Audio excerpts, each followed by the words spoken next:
They marched into World War I, believing courage would save them. They believed speed would win. They believed the war would be over before winter. Instead, they vanished into the ground. Within months, Europe turned into a graveyard of mud and wire, where millions lived like shadows beneath the earth. This was not the war anyone planned. This was not strategy, it was survival. Every step forward meant death. Every moment above ground was a gamble with fate. So why did the greatest armies on earth stop moving and start digging?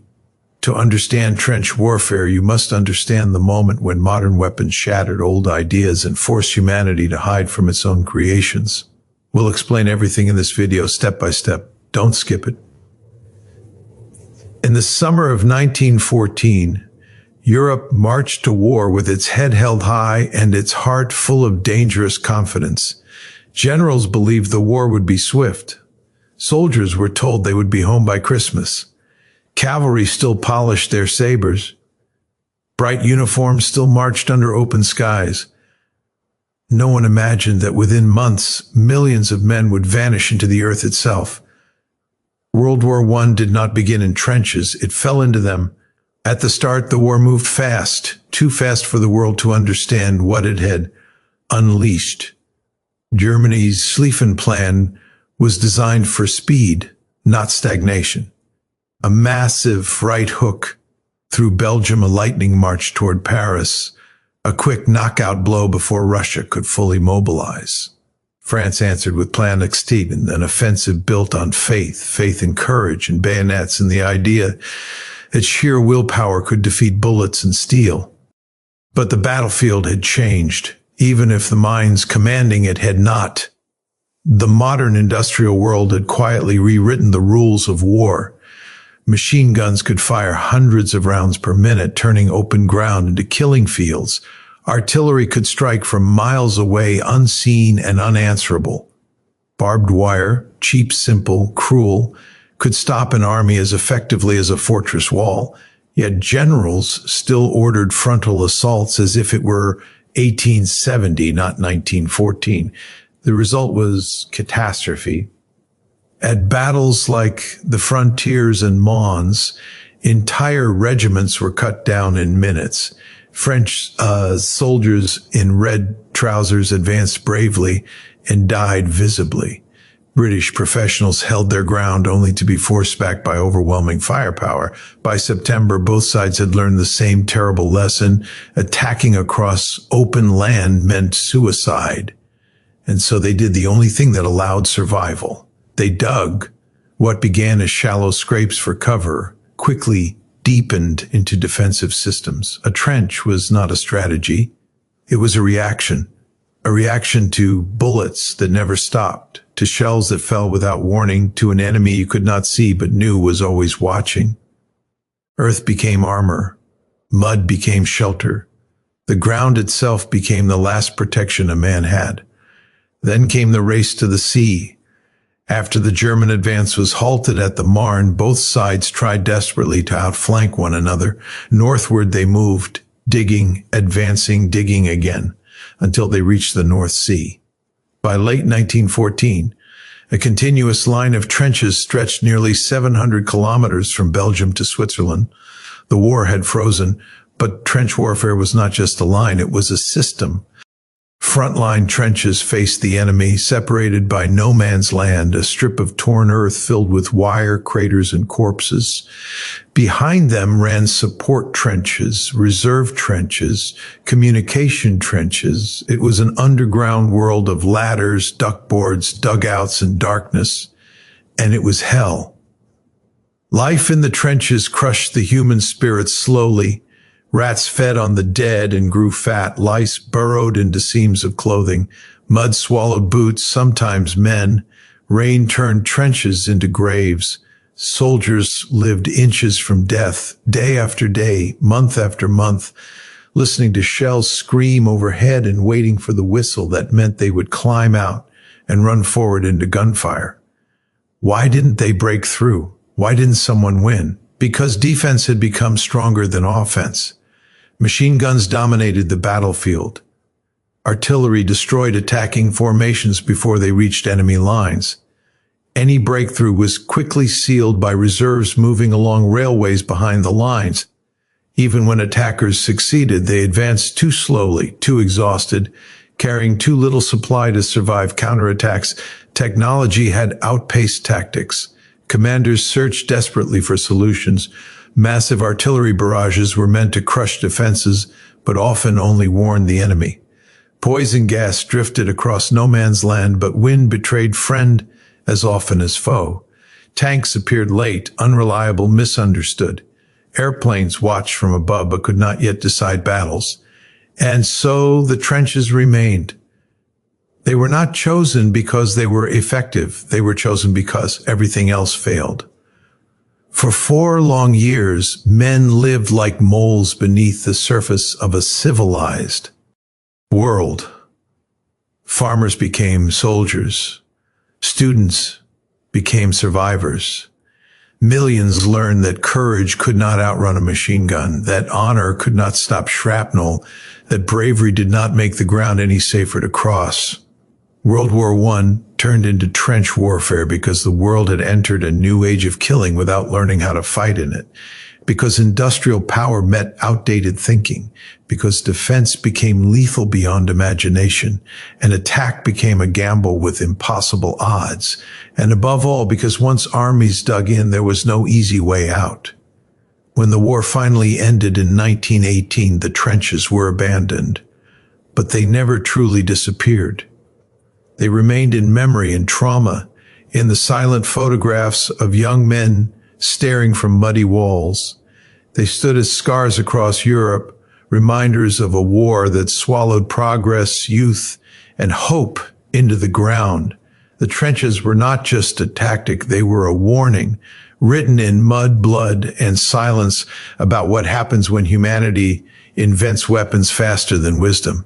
In 1914, Europe went to war carrying the weight of the past on its shoulders, trusting ideas that had once worked and refusing to see that the battlefield had already changed.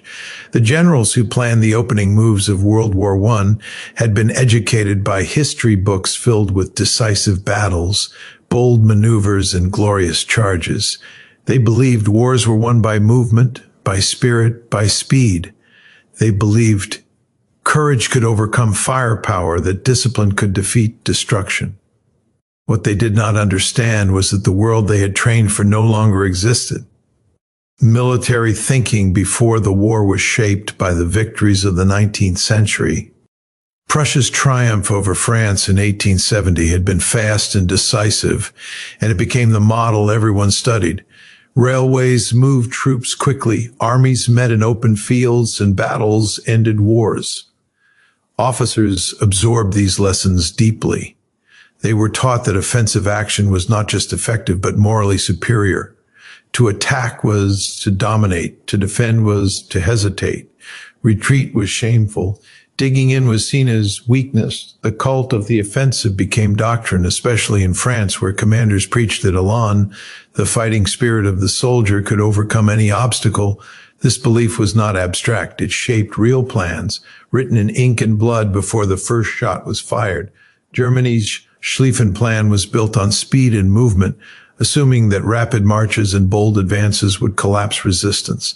France's Plan 6T envisioned massive infantry assaults, bayonets fixed, advancing into enemy territory with confidence that courage would carry the day. Even Britain, with its smaller professional army, expected mobile warfare, not static defense. No major power anticipated a long war of position. None prepared for it. But while military minds were looking backward, technology was racing forward. Industrialization had transformed weapons at a terrifying pace. Machine guns were no longer experimental tools. They were reliable, mass-produced, and devastating. A single crew could cut down hundreds of advancing soldiers in minutes. Artillery had grown more accurate, more powerful, and more plentiful. High explosive shells could shatter formations before men even saw the enemy. Rifles had longer ranges, faster rates of fire, and deadly precision. Yet doctrine barely changed. These weapons were often treated as support tools for infantry charges, not as dominant forces that reshaped the battlefield entirely. Officers assumed that what had always worked would continue to work. They believed that attacks would break through because they always had before. They underestimated how lethal modern firepower had become when combined with defensive preparation.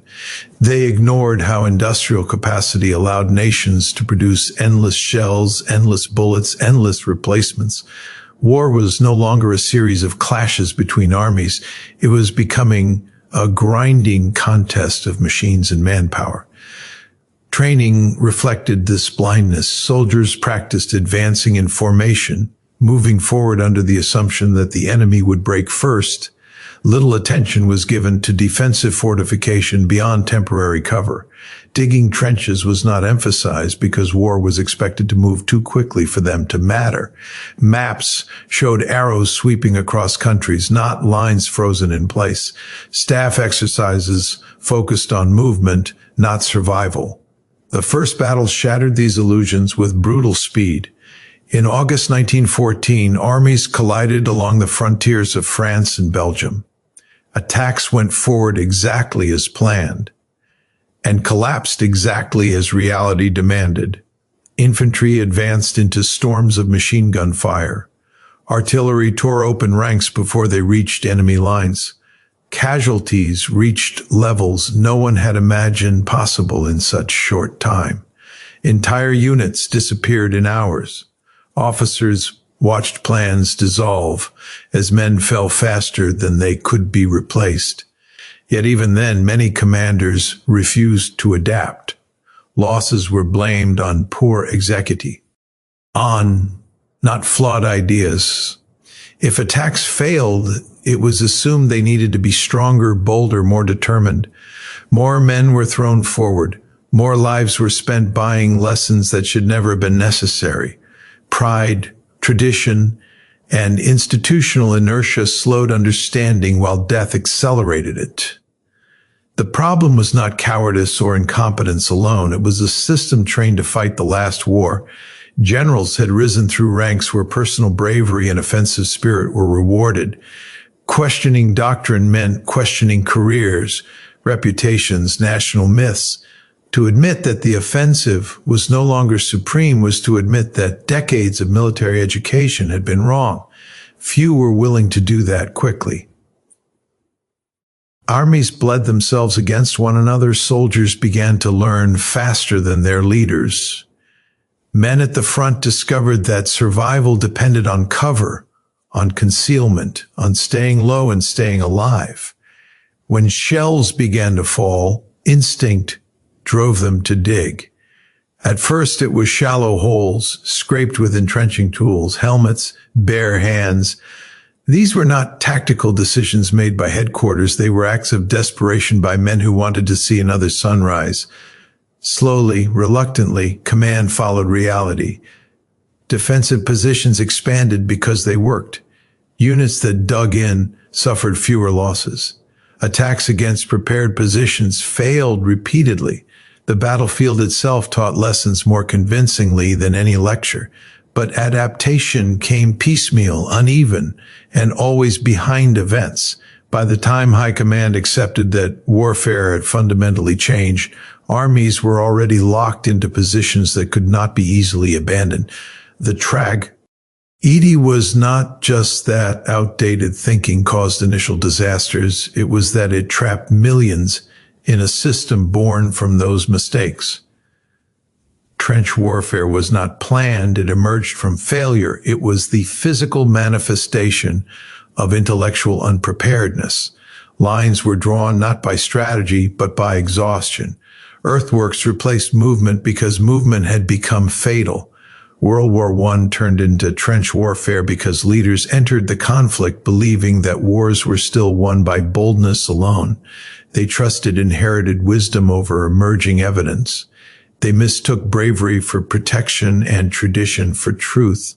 Industrial weapons punished those assumptions mercilessly, and once the price was paid, it was too late to return to old ideas or escape the consequences of having believed in them so completely.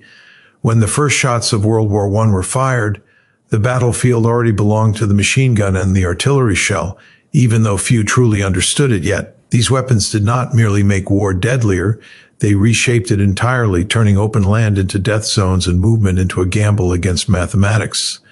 What had once been spaces of maneuver became fields of calculation, where survival depended not on courage but on angles, ranges, and rates of fire. The machine gun was the most brutal symbol of this transformation. Earlier wars had known rapid-fire weapons, but never on this scale, never with this reliability. By 1914, heavy machine guns like the Maxim could fire hundreds of rounds per minute without jamming, cooled by water, fed by belts of ammunition that seemed endless.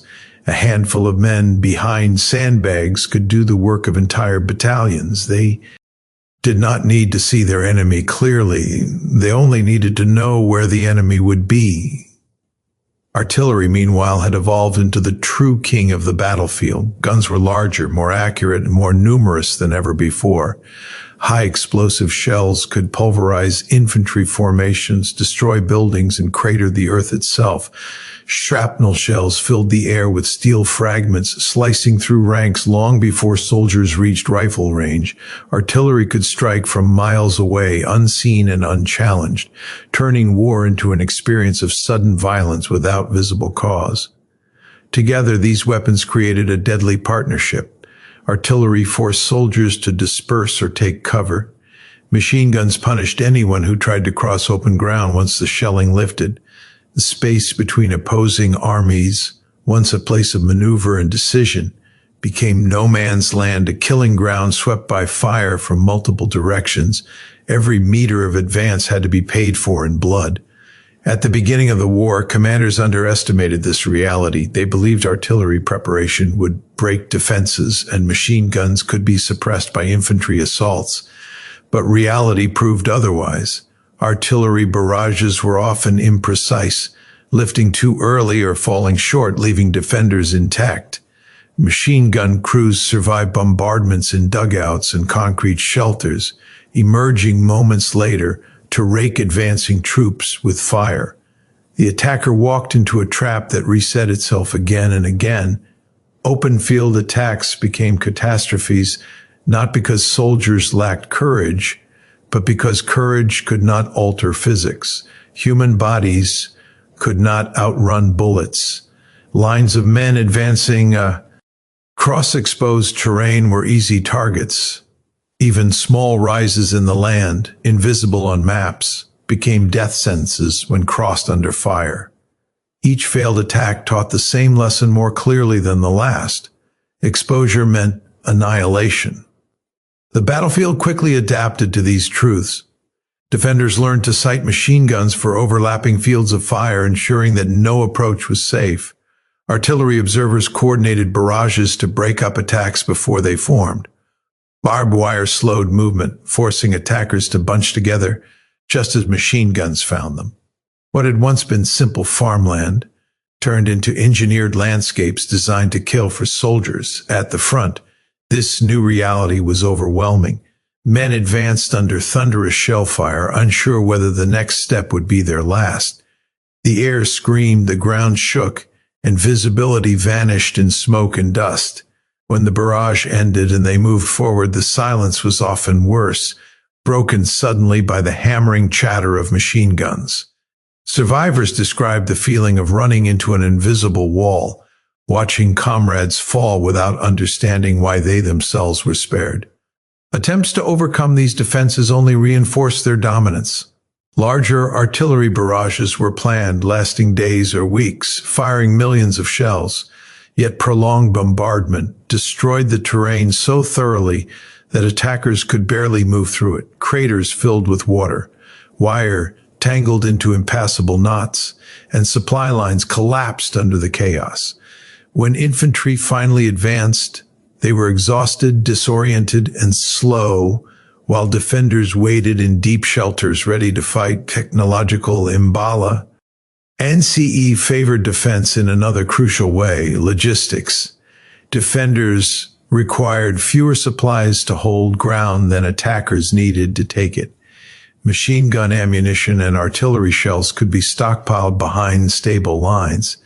Attacking forces had to carry everything forward across devastated ground under fire, often without reliable communication. Any breakthrough risked outrunning support and collapsing under counterattack. The psychological impact of these weapons was as decisive as their physical power.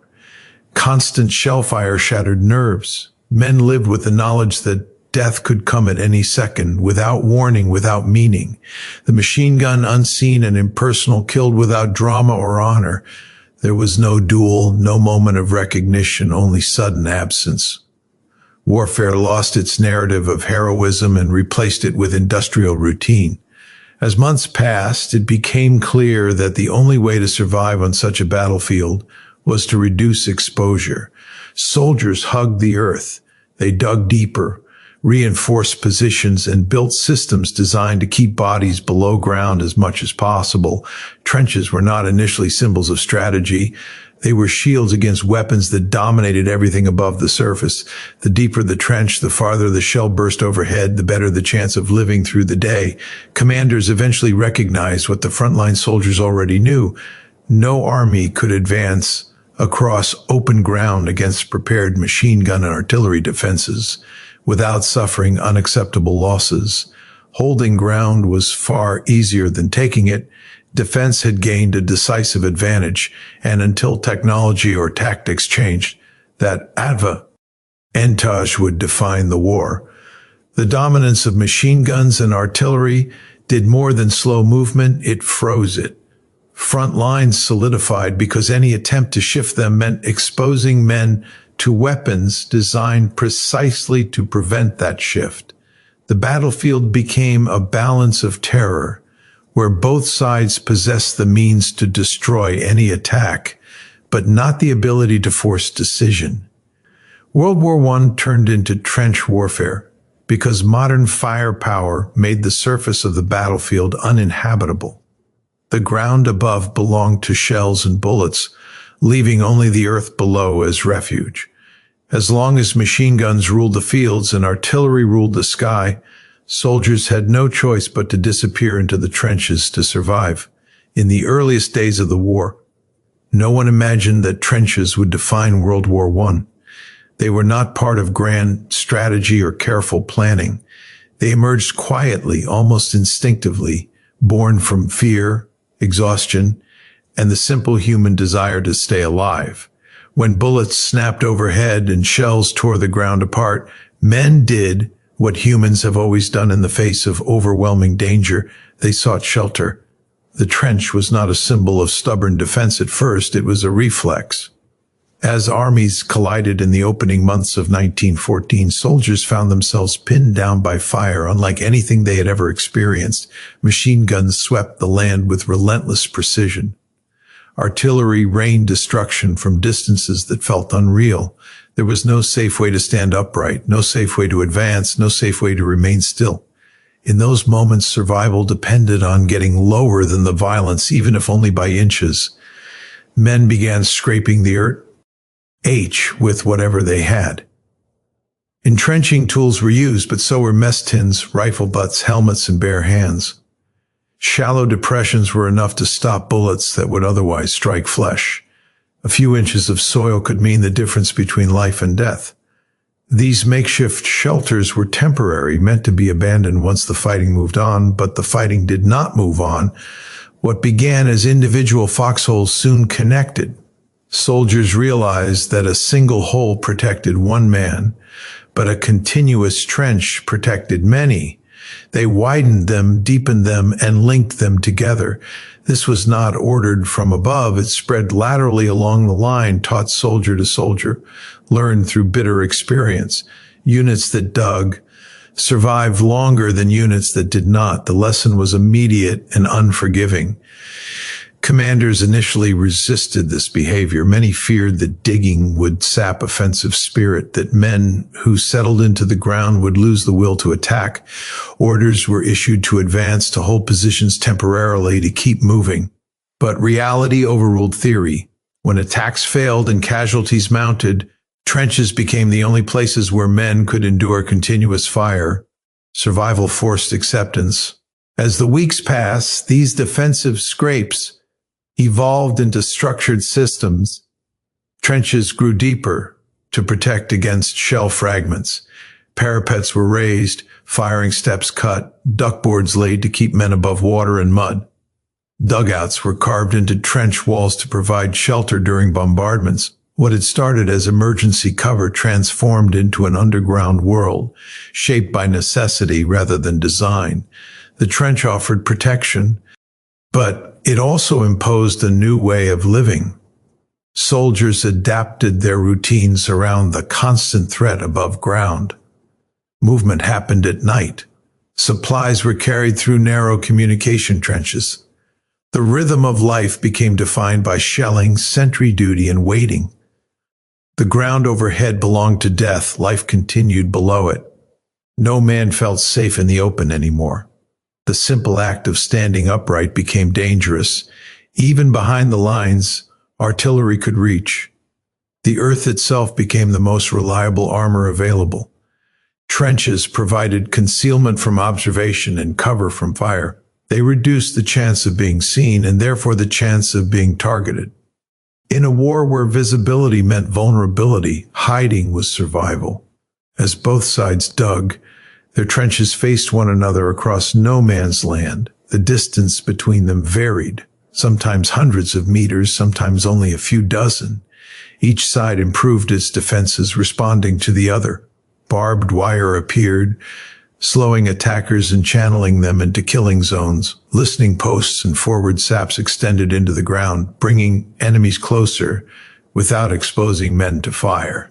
The irony was that trenches created to protect soldiers also trapped them. Once established, abandoning a trench meant exposing oneself again to the fire that had driven men underground in the first place. Trenches became anchors, fixing positions in place. The deeper and more elaborate they grew, the harder they were to leave. Safety turned into immobility.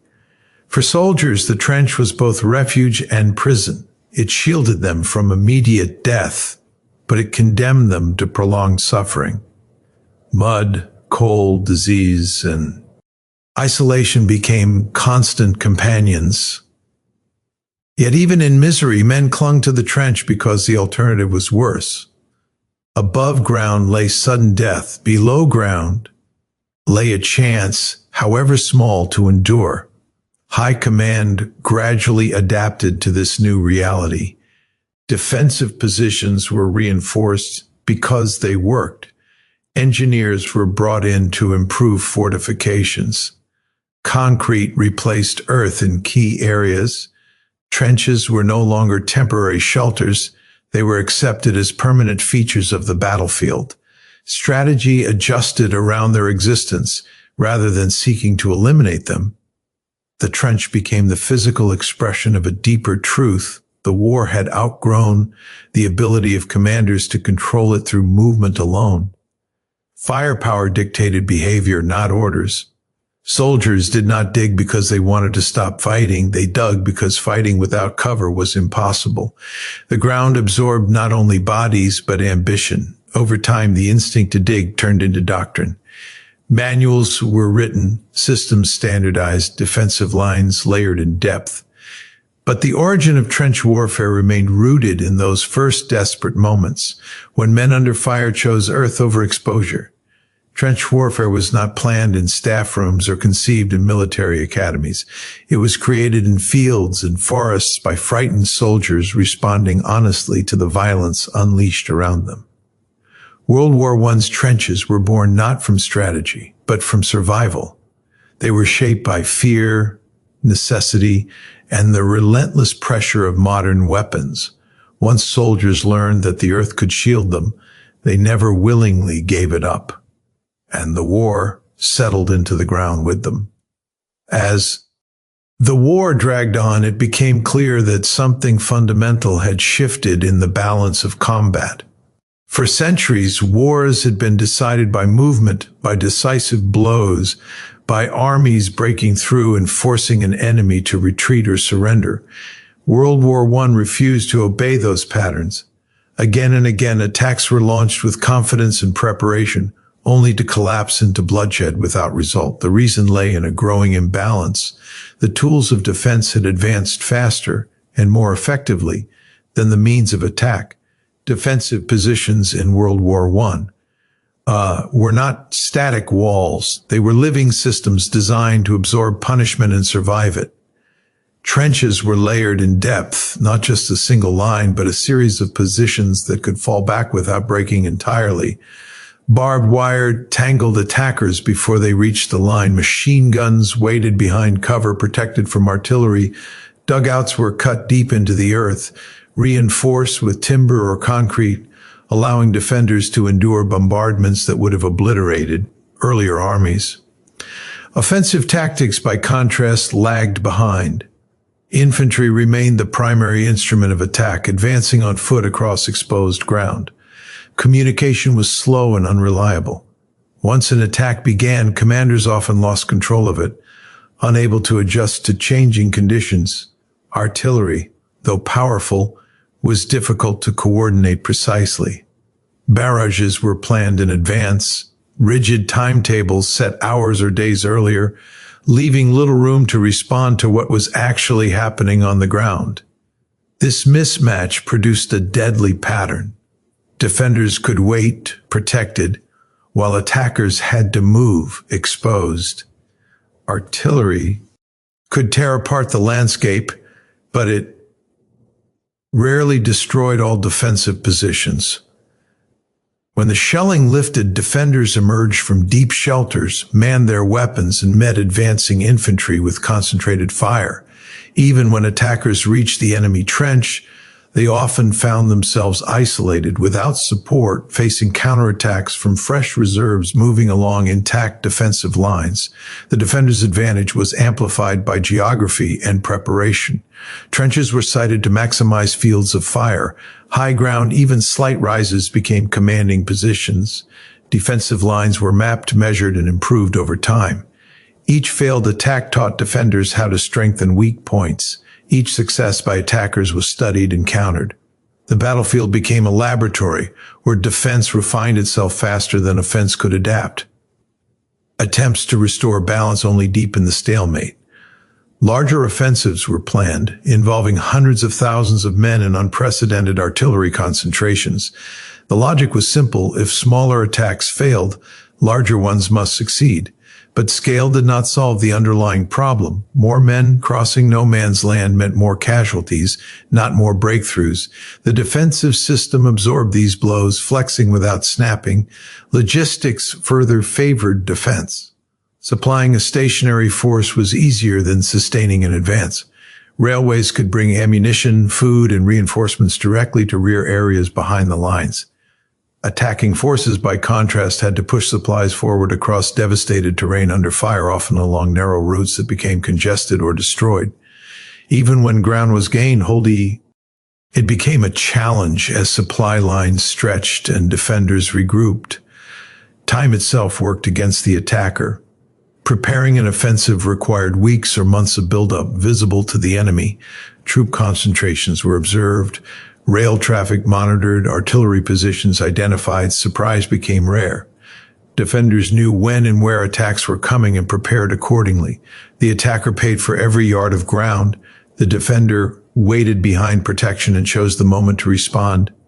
Technology promised solutions, but delivered them slowly and imperfectly. Tanks appeared as a potential answer to machine guns and wire, but early models were unreliable, slow, and few in number. They broke down as often as they advanced.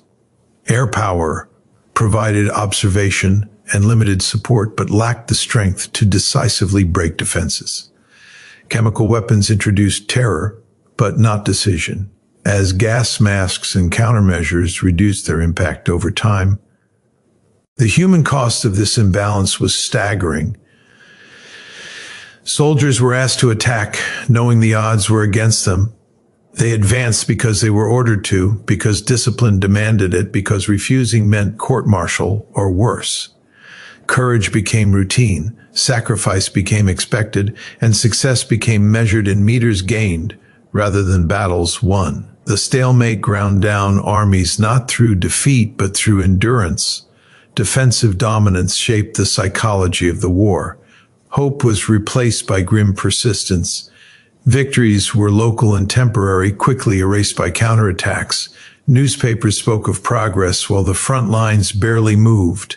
Generals spoke of wearing down the enemy, of attrition, accepting hat victory would come not from brilliance, but from exhaustion. The war became a test of which society could endure loss longer. Every innovation by attackers was met with adaptation by defenders. When artillery improved, trenches grew deeper. When tactics shifted, positions were rearranged. Defense did not need to win spectacularly. It only needed to survive. Offense, by contrast, needed everything to go right at once to succeed. In that imbalance lay the core of the stalemate. World War I became a war of waiting because the battlefield rewarded patience over motion. Defensive technology gave armies the ability to hold ground against overwhelming force. Offensive tactics, constrained by communication, mobility, and coordination, struggled to overcome that advantage. The result was a frozen front, not because neither side wanted to move, but because moving had become the most dangerous thing an army could do. Every major offensive of World War I carried the same promise and delivered the same disappointment. Plans were drawn with careful detail, timetables synchronized, and soldiers told that this time the breakthrough would come. Artillery would smash the enemy line, infantry would surge forward, and the front would finally begin to move. Yet again and again, these moments of hope dissolved into familiar patterns of blood and frustration. The reason was not a lack of effort or imagination, but a cruel combination of failed breakthroughs and the enemy's ability to respond faster than success could be exploited. Breaking through an enemy line was only the first step, and in World War I, it was rarely enough. Even when attackers succeeded in capturing a trench or two, I found themselves in a precarious position. The ground behind the enemy's front line was often unknown, unmapped, and under observation. Communication with rear units broke down almost immediately. Runners were killed, telephone wires were cut, and orders arrived late or not at all. The forward troops, exhausted and disoriented, had to make decisions without guidance while under constant threat. Defenders, by contrast, were rarely surprised for long. Trench systems were designed with depth precisely to absorb such shocks. If the front line fell, secondary lines waited behind it. Reserves were positioned to move quickly along established routes, often sheltered from enemy fire. Railways ran parallel to the front, allowing fresh troops and supplies to be rushed to threatened sectors. A local success by attackers triggered an immediate response, sealing the breach before it could widen. The pace of movement was critical. Infantry advanced on foot, burdened with equipment, crossing ground shattered by shells and wire. Even under ideal conditions, progress was slow. Any delay gave defenders time to reorganize. By the time attackers reached the limits of their artillery support, they often found themselves facing renewed resistance. Without guns to protect them, they were vulnerable to counterattacks that could wipe out hard-won gains in hours. Artillery, the supposed key to breakthrough, imposed its own limits. Guns could not move forward quickly across cratered terrain. Ammunition supplies lagged behind advancing troops. Barrages were planned in advance, and once the battle moved beyond their reach, attackers were left exposed. Efforts to push guns forward under fire were slow and dangerous, further delaying momentum. The very weapon meant to enable breakthroughs often became a boundary that could not be crossed. The enemy's ability to reinforce quickly turned time into a weapon. Defensive commanders understood that they did not need to hold every inch of ground forever. They needed only to delay long enough for reserves to arrive. Counterattacks were launched with fresh troops against attackers who were tired, disorganized, and short of supplies. What had been a breakthrough in the morning became a withdrawal by nightfall. This cycle repeated itself across the Western Front. But battles like the Somme, Passchendaele, and countless smaller engagements, the pattern remained the same. Initial advances raised hopes, only to stall and reverse. Each attempt carved the landscape deeper into ruin, making the next attempt even harder. The ground itself became an obstacle, slowing movement and favoring those who waited rather than those who advanced. Commanders struggled to solve this problem, but solutions remained elusive. Coordinating infantry, artillery, and emerging technologies required levels of communication and flexibility that did not yet exist. Orders took hours to reach the front, if they arrived at all. By the time decisions were made, the situation had already changed. The battlefield moved faster than the command structure could follow. The presence of rapid reinforcements meant that no breakthrough could remain local. It had to be immediate and overwhelming to succeed. Partial success was often worse than failure, as it drew troops into exposed positions without securing decisive advantage. The front lines, therefore, tended to snap back into place after each offensive, reinforcing the sense of futility. Psychologically, this pattern drained both soldiers and commanders. Men advanced knowing that even success might not matter. Gains were measured in yards, then lost again. Maps were updated, then restored to previous lines. The war became a cycle of hope and disappointment, each failed breakthrough reinforcing the defensive mindset on both sides. Over time, armies adjusted their expectations. Rather than seeking decisive breakthroughs, they aimed to wear down the enemy through attrition. If movement was impossible, exhaustion became the goal. This acceptance further entrenched the stalemate, as both sides invested more heavily in holding ground than in risking everything on uncertain advances. The structure of the battlefield made rapid exploitation nearly impossible. Roads were destroyed, landmarks erased, and terrain transformed into mud and craters. Cavalry, once the tool of exploitation, had no role in such conditions. Vehicles struggled where horses could not go.